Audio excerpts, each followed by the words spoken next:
Story we're following now stateside. Hunter Biden's attorneys appearing to admit the infamous laptop in question does belong to the first son. The admission comes nearly 3 years after Twitter actively prevented the New York Post bombshell report on the laptop from being shared on social media during the final weeks leading up to the 2020 presidential race. So that topic, big tech censorship taking center stage at the House Oversight Committee's hearing on protecting speech from government interference, social media bias. Less than an hour from now, Andy Biggs is an Arizona Republican congressman and Tim Burchett is a Republican Tennessee congressman. Both are members of the House Oversight Committee. Gentlemen, thanks so much for coming on. I'll go alphabetically here. So Congressman Andy Biggs, I'll start with you if I can here. Talk to us about this, and we will get to the State of the Union speech as well. There you go. That's the right way. Talk to me about this, Congressman Biggs. Is big tech censorship, will that be the theme today? What will be looked at today? What do you expect? Yeah, so there's a number of things that we're going to have to cover. First of all, the suppression of the Hunter Biden laptop and the crazy policies that were used to suppress that story right before an election on October 14th, 2020, when that story broke. Twitter decided to censor it. But there's also some other things that go with it, and that is the relationship that Twitter had with the FBI and even the CIA and other members of the intelligence community, where they were sharing basically intel, and they were doing the bidding of the government there.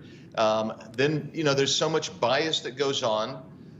We're talking about how much money that was paid to them by the federal government, to Twitter, and the interlocking relationship that James Baker had with his former employer, where he was general counsel, the FBI. So there's a lot going on there, and it's all going to focus ultimately on the abuse by Twitter of the American people by censoring voices that they found were heterodox to their very, very left-wing bias at Twitter. If we recall, part of the reasoning Twitter gave for censoring the article was essentially that they were pointing to concerns that it was Russian disinformation right a time ahead of the election. Congressman Burchett, how much do you anticipate these former heads of Twitter will say it was just company policy at the time, we were just following orders?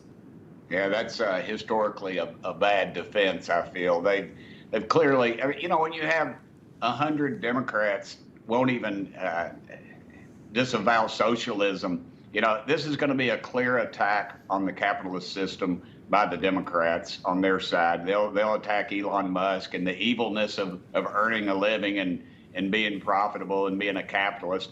And then they'll show total disregard for what went on with Hunter Biden and his father, their crime enterprise. They're totally compromised by the communist Chinese, by all these international thugs, and they're just going to try to divert everyone's attention. But I think clearly there's a clear bias in big tech towards America, towards our way of life, and I think it's going to show in the testimony. They wouldn't even ban one of these crazy Ayatollahs who was saying all this terrible anti-Semitic stuff, which seemed to be a pattern with the Democrats right now.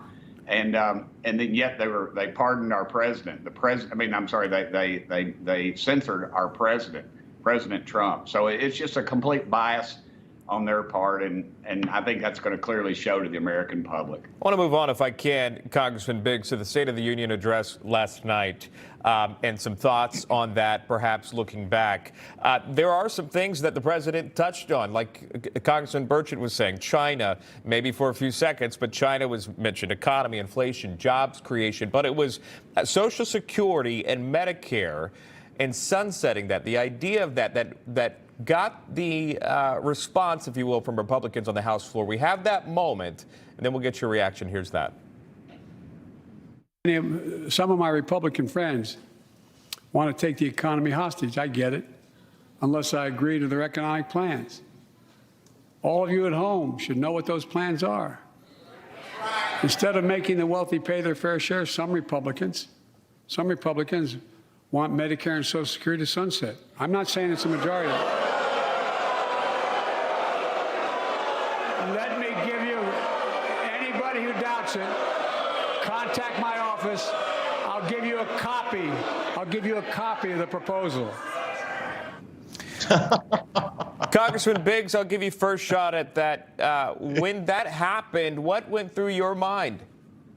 I thought, what a big fat liar, to be honest with you. I can't think of a single Republican who said, let's get after Social Security and Medicare. He just made that up. He couldn't give you a name. He says, contact my office.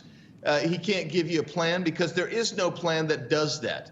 And what so nobody's talking about that. But the one thing he's not talking about is that he wants a $4 trillion increase in the debt ceiling over the next 2 years. So we go from 31.4 trillion to $35 trillion in national debt. And we're talking about you gotta claw back money that you spent and wasted through your reckless spending, and you got to make cuts to some of your discretionary programs. Maybe you need to say, if you're going to get social welfare and you're capable of working, there should be a work requirement. He doesn't want to do any of that stuff. He just believes money grows on trees. But nobody on the Republican side has said we're going to attack Social Security retirement benefits or Medicare benefits. I haven't heard anybody say that. Yeah, and that, of course, got the audible response from Republicans in the chamber in that moment, and it looks like it was pretty much settled by the end of it, with everyone cheering for standing up for seniors by the end of it. Congressman Burchett, there was also another moment where the president was talking about potentially phasing out oil in about a decade from now. That also got a response from Republicans. Talk to me about what it was like to be in that chamber. What moment stood out to you? Well, my friend Andy Biggs is at the tip of the conservative spear. He's a former chair of the Freedom Caucus, and I think he said it best. No, the president is living in a fantasy land. It was unicorns and rainbows, and this money's just going to shower down. And we've got these evil corporations that are making profits. Oh my gosh, they're making profits, and all these billionaires we're gonna go after with these 81,000 new IRS agents. Look, it was fantasy land out there. Nobody bought that. My liberal friends back home were texting me. So they were just saying, I am so embarrassed about what this guy is saying, because the math doesn't work. It wasn't even new math. I don't know what kind of math he was using, but there's not enough hidden money out there for him to even claim that it's out there. It was totally bogus. The whole thing was made up. It was a focus group. I think he did his focus group in San Francisco, California or something for this speech, because it did not sell. Let me tell you, the people in East Tennessee work very hard for their dollars. They do not trust the government one bit, and this is a very exact reason why. Because the president got up there and lied. He tries to scare our seniors and our disabled folks. I mean, that's the classic line. Every time they're going to shut the government down, what do? They close the veterans' monuments down. They're going to cut off, I don't know, maybe milk to birthing mothers. I'm not sure. But everything they do is just a scare tactic, and it's a focus group, and the president ought to be ashamed. That was a disgrace. The Democrats on the floor that I talked to, except for, of course, the radical Marxists, they were just like, oh, man. They were calling it the wake is what they were calling it, I believe, last night. And it was a wake. It was awful.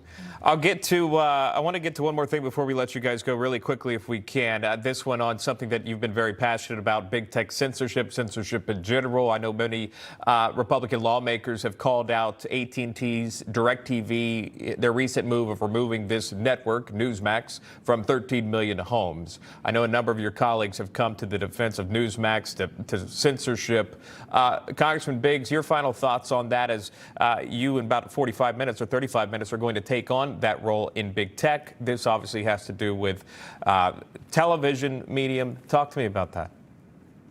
Yeah, when you have big government working with big tech and other big business to censor people, to me that is reminiscent of fascism, because what they're doing is they're trying to censor and craft a narrative.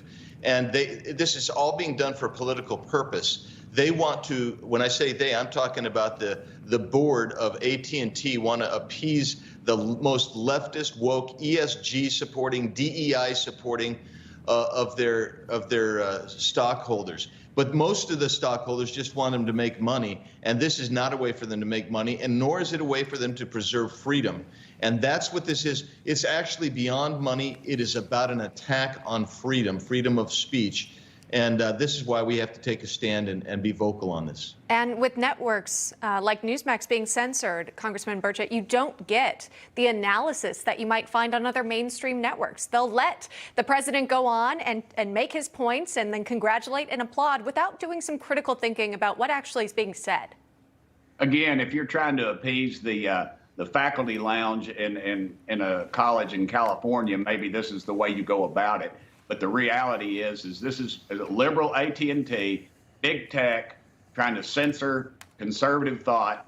And, you know, my friend Andy Biggs, he's a modern day prophet. Everything he said is accurate. And they will come after us if we do not stop them with this crazy, crazy plan. And I would encourage people. I had an economics professor. I didn't do very well in economics, obviously. But they used to say, cast your dollar votes elsewhere. And I would tell people, let's cast our dollar votes elsewhere. Tell these knuckleheads we're not going to buy their garbage anymore. We're going to spend our money elsewhere and shut those jacklegs, before I lose my temper, shut those jacklegs down and let's get on with it. Because America is bigger than this. It's a big tent, and everybody has the right to have an opinion, even if you're conservative. There you go. Arizona Congressman Andy Biggs joining us. Tennessee Congressman Tim Burchett. Thank you both, gentlemen. I know you got a big day. We appreciate you taking a quick time with us. Thank you. Thank y'all.